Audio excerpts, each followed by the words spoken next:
కలిత విశేష వస్త్రములు కట్టి హిమాంబు సుగంధ చందనంబు అలంది వినూత్న భూషణములు అరయందాల్చి వినోదలీలన్ ఇంపుల మృదుశయ్యన్ నిద్రన్ తగన్ పొందినచోన్ కనుపట్టెన్ పల్మరున్ కలయన్ తటిత్ విలాసముల్ గట్టిగన్ ఒక్కట నిల్చు పోలికన్.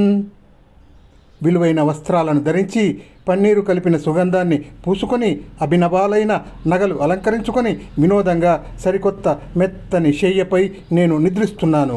ఆ నిద్రలో ఒక కల వచ్చింది. ఆ కలలో దట్టమైన క్రొమ్మెరుపులు దండాకృతి ధరించినట్లుగా ఒకానొక తేజోమయమైన రూపం నా ముందు సాక్షాత్కరించింది.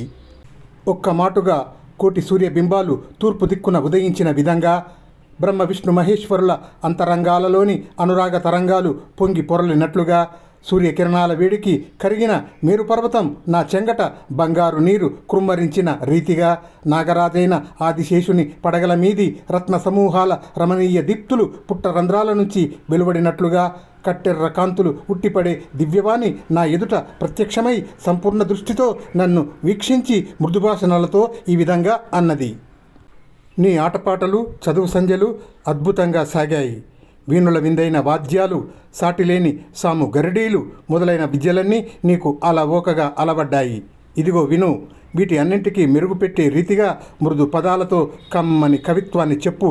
అందుకు నా అండదండలు నీకు ఉంటాయి. ఈ ప్రకారంగా ఆజ్ఞాపించిన జగన్మాత కరుణా కటాక్ష వీక్షణం వల్ల కృతార్థుడనై ఆ క్షణంలోనే నేనొక శ్లోకాన్ని రచించాను. అది ఇది: హంసాయ సత్వనిలయాయ సదాశ్రయాయ నారాయణాయ నిఖిలాయ నిరాశ్రయాయ సత్సంగ్రహాయ సగుణాయ నిరీశ్వరాయ సంపూర్ణ పుణ్యపతయే హరయే నమస్తే.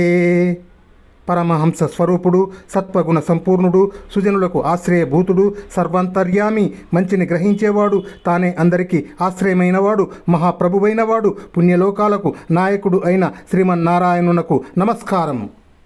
నేను రచించిన ఈ శ్లోకాన్ని సరస్వతీదేవి అంగీకరించింది.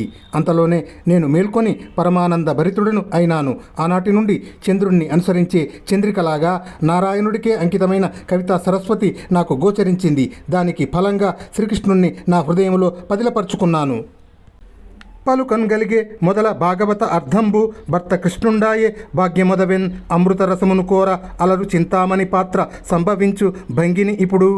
మొదటిది, భాగవతాన్ని పలికే భాగ్యం నాకు ప్రాప్తించింది. రెండవది, ఆ భాగవతానికి కృతిభర్తగా శ్రీకృష్ణుడైనాడు. ఎంత అదృష్టం! అమృతరసాన్ని త్రాగటానికి చింతామణి పాత్ర లభించిన విధంగా నాకు ఉన్నది.